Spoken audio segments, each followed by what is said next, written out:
கிறிஸ்துவுக்கு பிரியமானவர்களே, கிறிஸ்துவின் அன்பின் வாழ்த்துக்கள். என பிரியமானவர்களே, உங்ககிட்ட இல்லாத ஒன்றை குறித்து கவலைப்பட்டுக்கிட்டு, வருத்தப்பட்டுக்கிட்டு, வேதனைப்பட்டுக்கிட்டு இருக்கீங்களா? ஐயோ! என்கிட்ட அந்த விஷயம் இல்ல. என்னுடைய வேலை இல்ல. நீங்க விருப்பப்படுற அந்த வேலை இல்ல. இல்ல தொழில் இல்ல. இல்ல ஒரு நபர் இல்ல, மனிதர் இல்லன்னு சொல்லிட்டு உங்ககிட்ட இல்லாத ஒன்றை குறித்து நீங்க கவலைப்பட்டுக்கிட்டு இருக்கீங்களா? ஆண்டவர் உங்கள பார்த்து தான் ஒரு வார்த்தை சொல்றாரு.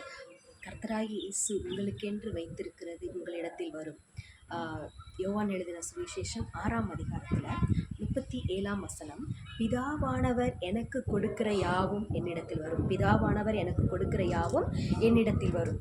உங்களிடத்தில் வர்றது எல்லாமே பிதாவானவர் கொடுக்கிறது.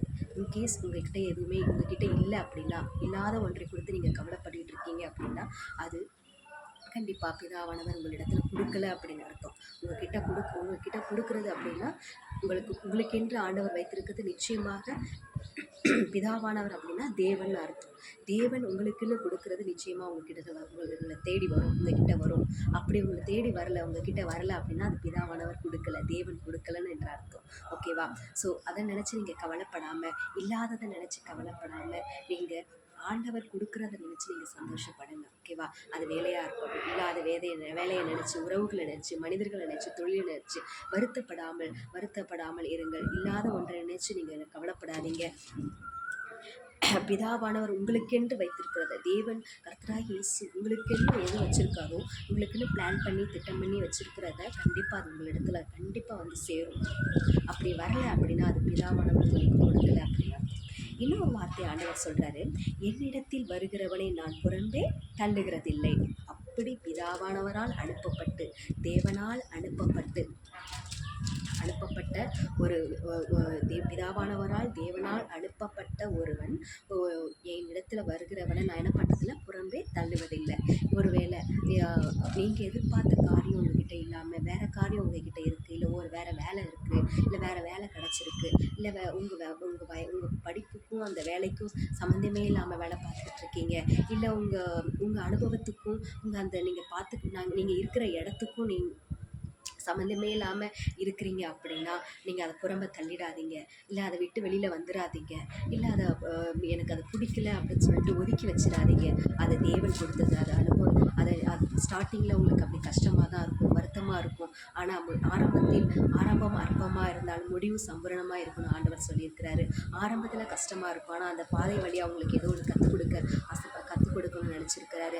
அந்த பாதையில், அந்த சுச்சுவேஷனில், இல்லை ஒருவேளை நீங்கள் புதிய இடத்துக்கு போயிருக்கலாம், புதிய பாதையில், புதிய சூழ்நிலையில், புதிய சுச்சுவேஷன், இது வரைக்கும் உங்கள் லைஃப்பில் இது வரைக்கும் இருந்த நீங்கள் சுச்சுவேஷனை தாண்டி இப்போ ஒரு புதிய சுச்சுவேஷன், புதிய வாழ்க்கைக்குள்ளே நீங்கள் போயிருக்கலாம். நீங்கள் அது உங்களுக்கு விரும்பாத வாழ்க்கையாக கூட இருக்கலாம். எனக்கு நான் இது வரைக்கும் இந்த ஒரு பாதைக்குள்ளே நான் போனதே இல்லை, எனக்கு புதுசாக இருக்குது, எனக்கு இது கொஞ்சம் கூட எனக்கு பிடிக்கவே இல்லை, எனக்கு சம்மந்தமே இல்லாமல் இருக்குது இந்த பாதை, இந்த சுச்சுவேஷன், இந்த வேலை, இந்த தொழில், இந்த நபர், இந்த மனிதர் அப்படின்னு சொல்லிட்டு நீங்கள் நினச்சிட்ருக்கீங்கன்னா தயவுசெய்து அதை புறம்பே தள்ளிடாதீங்க, அதை ஒதுக்கி வச்சிடாதீங்க. இல்லை அதை விட்டு நீங்கள் எப்படியாவது வெளியில் வந்துடணும்னு எஸ்கேப் ஆகி வந்துடணும் அப்படின்னு சொல்லிட்டு ட்ரை கூட பண்ணிடாதீங்க. ஸ்டார்டிங்கில் அப்படி தான் இருக்கும், ஆரம்பம் அற்பமாக தான் இருக்கும், ஆனால் முடிவு கண்டிப்பாக சம்பூர்ணமாக இருக்கும். அப்படின்னா அந்த வேலை மூலமாக, அந்த புதிய பாதையின் மூலமாக, புதிய சுச்சுவேஷன் மூலமாக, புதிய சூழ்நிலைகள் மூலமாக, புதிய மனிதர்கள் மூலமாக, புனித உறவுகள் மூலமாக உங்களுக்கு ஏதோ கற்றுக் கொடுக்கணும்னு ஆண்டவர் விரும்புகிறாரு. இல்லைனா அதன் மூலமாக அதில் உங்களை பெரிய விஷயத்தில் ப்ளஸ் பண்ணணும்னு அவர் நினைக்கிறாரு. உங்களை நிச்சயமாக கண்டிப்பாக அந்த பாதையில் நிச்சயமாக அதிகமாக உங்களை ஆசீர்வதிப்பார், ப்ளஸ் பண்ணுவார், பெரிய காரியங்களை செய்வார். அவர் he is a great god. அவர் வந்து பெரிய கடவுள், பெரிய தேவன். பிதாவானவர் அப்படின்னா தேவன் அர்த்தம். அதாவது தேவனை தான் நம்ம பிதா, அப்பான்னு சொல்கிறோம். ஸோ அவர் கொடுக்கறது கண்டிப்பாக உங்களிடத்துல வரும். அவர் உங்களுக்கென்று வச்சிருக்கிற ஒரு புதிய காரியம், உங்களுக்கென்று வச்சிருக்கிற திட்டம், பிளான் கண்டிப்பாக உங்கள் இடத்துல வந்து சேரும். அன்பானவர்களே, அப்படி உங்களுக்கு கொடுக்கப்பட்ட அந்த தேவனால் கொடுக்கப்பட்ட ஒரு காரியத்தை, ஒரு நபரை, வேலையை, தொழிலை உங்களுக்கு பிடிக்கலாட்டினாலும் பரவாயில்ல, அதை ஆண்டவருக்காக நீங்கள் ஏற்றுக்கொண்டு அதை புறக்கணிக்காமல் நீங்கள் ஏற்றுக்கொள்ளுங்க.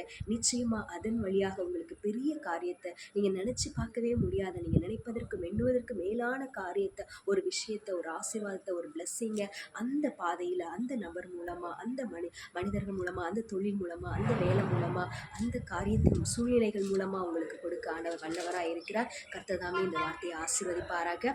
சோர்ந்து போயிடாதீங்க. Don't go weary. நிச்சயமாக உங்களுக்கென்று கடவுள் வச்சிருக்கிறது, ஆண்டவர் வச்சிருக்கிறது உங்களிடத்துல வந்து சேரும். கர்த்தராகிய இயேசு கிறிஸ்து உங்களுக்கென்று வைத்திருக்கிறது உங்களிடத்தில் வரும். அப்படி வரப்பட்ட ஒரு வேலையை, நபரை, காரியத்தை புறக்கணிக்காமல் அதை நீங்கள் மனதார ஏற்றுக்கொண்டு இயேசுவை நம்பி அந்த பாதையில் நீங்கள் முன்னேறி செல்லும் பொழுது நிச்சயமாக அந்த பாதை, அந்த வேலை உங்களுக்கு ஆசீர்வாதமாக மாறும். பெரிய ஆசீர்வாதமாட்டமல்ல, பெரிய லெவலில் அது ஆசீர்வாதமாக மாறும். அதன் மூலமாக நீங்கள் பெரிய பாடங்களை, நீங்கள் பெரிய அனுபவத்தை நீங்கள் கற்றுக்கொள்ளுவீங்க. கர்த்தர் தாமே இந்த வார்த்தையை ஆசீர்வதிப்பாராக. Shall we pray? இயேசுவே உம்மை ஸ்தோத்திரிக்கிறேன் இயேசப்பா. அன்பான தேவனே, அன்பான அப்பா, அப்பா எங்களுக்கென்று நீங்கள் இயேசப்பா நீங்கள் வாக்கு கொடுத்துருக்கீங்க.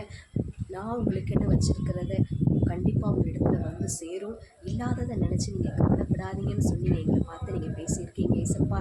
நாங்கள் ஒவ்வொரு நிமிஷமும் ஒவ்வொரு தடவையும் நாங்கள் கஷ்டப்படுற சூழ்நிலையிலலாம் எந்த விதத்தில் நாங்கள் கஷ்டப்படுறோமோ அந்த சூழ்நிலையில் வந்து நீங்கள் எங்களோட வந்து பேசி எங்களை ஆறுதல் படுத்தி, தைரியப்படுத்தி, நான் உங்கள் கூடவே இருக்கேன், உங்களுக்கு என்ன வேணுமோ நான் செய்வேன்னு சொல்லி நீங்கள் ஆறுதல் படுத்துறீங்களே, அதுக்காக நன்றி சுவாமி.